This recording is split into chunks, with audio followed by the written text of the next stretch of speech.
तो राखी कब बांधे हैं? राखी में भद्रा है। अब ये बताओ कि राखी कब बनवा? पहले तो ये बताओ राखी किसको बांधी जाती है? किसको राखी बांधी जाती है? रक्षा करने वाले को। अब तुम्हारी बहन तुम्हारे साथ चल रही है और तुम्हारी जिंदगी में हर पल वो तुम्हारा साथ दे रही है कि नहीं? रक्षा करने वाली राखी आप अपनी बहन को भी बांध सकते हो। दो बेटियां आपस में बात कर रही थी, मेरा भाई नहीं है गुरुजी, मैं क्या मेरे बुआ के लड़के को राखी बांधने जाऊं? मैं क्या मेरे मामा के बच्चे को राखी बांधने जाऊं? मैं क्या उसको? राखी बंधवाने वाले के मन में ही नहीं है, क्योंकि उसके मन में आ रहा है 500 रुपए देना पड़ेगा, उसकी मम्मी के मन में आ रहा है कपड़े दिलवाना पड़ेंगे।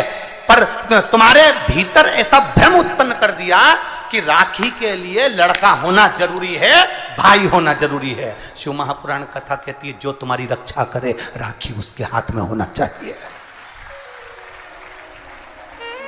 तुम्हारी बहन जरूरी नहीं कि भाई होगा तो राखी बंधेगी। तुम्हारी बहन तुम्हारी रक्षा कर रही है, राखी बांधिए।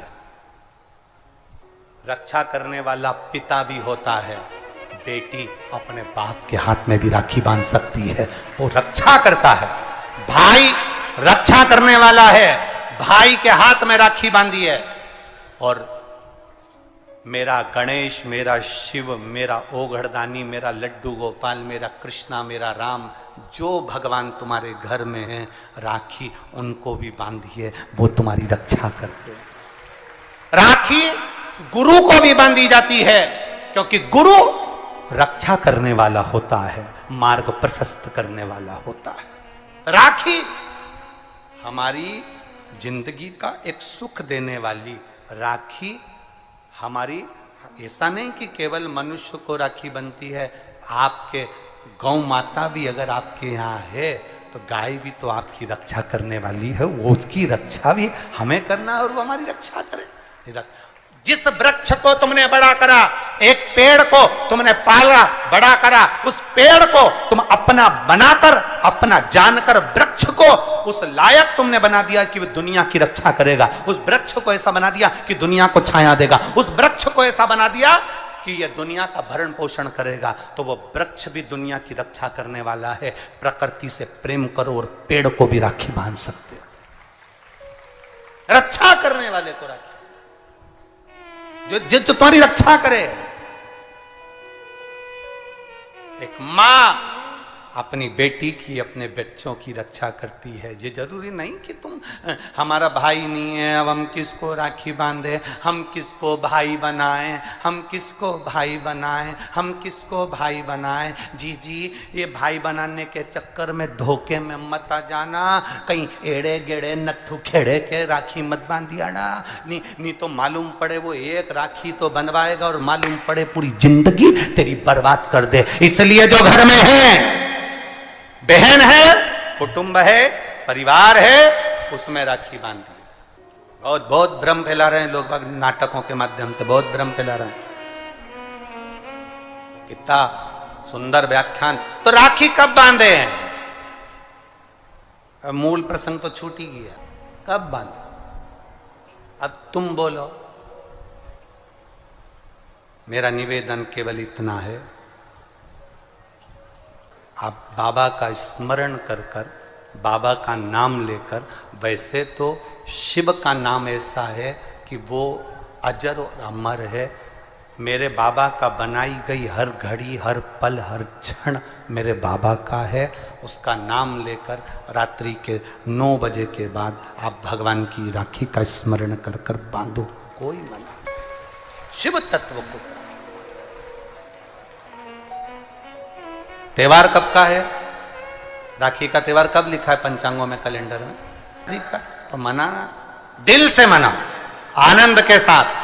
अब किसी ने पूछा कि गुरुजी राखी बांधने का तो ठीक है, आपने मुहूर्त बता दिया, मम्मी गुलाब जामुन बनाई, वो कब खाए?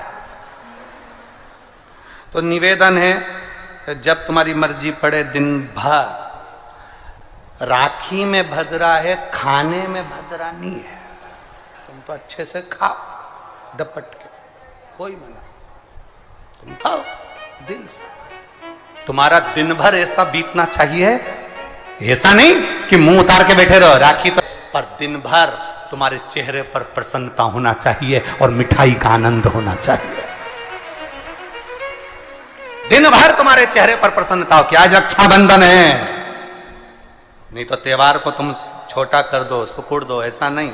बड़ा हमारा दिन भर त्योहार रक्षाबंधन का, खूब एंजॉय करो, अपने जीवन को आनंदित करो। और मेरे भोलेनाथ को आप अपना भाई बनाओ, मेरे शंकर को अपना रक्षाकर्ता बनाओ, मेरा देव अधिदेव महादेव तुम्हारे से कदम मिलाकर चले, यही भाव रखते हैं। शिव तत्व की प्राप्ति, शंकर का अनुभव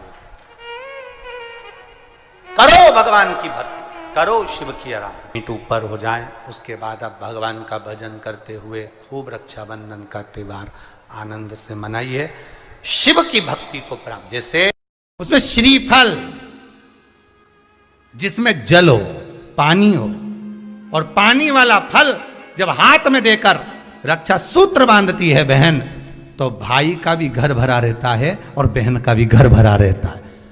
भाई का भी घर भरा है और बहन का भी। जिसमें जल भरा हो, जिसमें पानी भरा हो, वो श्रीफल होना चाहिए। और गोला पर हाथ में जब रक्षा सूत्र बंधे, जब राखी बंधे, तो तुम्हारे हाथ में श्रीफल होना चाहिए, नारियल होना चाहिए। क्यों? पहले की श्रीफल कार्तिकेय बाबा का प्रतीक है, श्रीफल संत का प्रतीक है,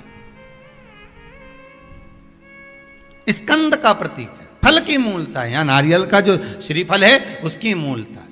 और कितनी सुंदर। तो दो चीज में से जब श्रीफल भाई भेंट रख कर देता है अपनी बहन को, तो बहन श्रीफल वहीं भाई के घर छोड़ देती है, भेंट का कुछ भाग लेकर चल देती है। ये बहन का प्रभाव। रक्षा सूत्र को लोगों ने बिगाड़ दिया आज के जमाने में। तो रक्षाबंधन का भी महत्व लोग नहीं जानते कि कैसे रक्षा सूत्र बनना चाहिए, कैसे रक्षाबंधन होना चाहिए। उसका भी विशेष महत्व होता है भाई, उसकी भी मूलता होती है। और एक बात कहूंगा आज रक्षाबंधन पर, आपको अच्छी लगे तो आप स्वीकार करना, ना लगे तो आप छोड़ देना। वैसे भी सीहोर वाला महाराज ताड़ी तड़ी बोले ही बोले है, उसमें क्या दिक्कत? तो बोलने में तो कोई पीछे हटूंगा नहीं। एक निवेदन आप सबसे करूंगा, आपको अच्छा लगे अपने जीवन में उतारिएगा, ना लगे कोई बात नहीं, छोड़ दीजिएगा, पर उतारना जरूर। बहन से प्रॉपर्टी के चक्कर में कितना भी झगड़ा चल रहा हो, बहन का भाई से एक मकान के चक्कर में कितना भी झगड़ा चल रहा हो, संपदा के चक्कर में कितना भी झगड़ा चल रहा हो, तो भी निवेदन करूंगा, बहन और भाई तुम खूब लड़ो प्रॉपर्टी और जमीन के लिए, पर रक्षाबंधन के दिन कम से कम एक दूसरे के नहीं भी जाओ तो फोन लगाकर जीजी और बहन भाई से, भाई बहन से एक बार तो बात कर लो। क्योंकि धन अपनी जगह रह जाएगा साहब, वहां धन नहीं जाने वाला, आपका व्यवहार जाने वाला है, आपका प्रेम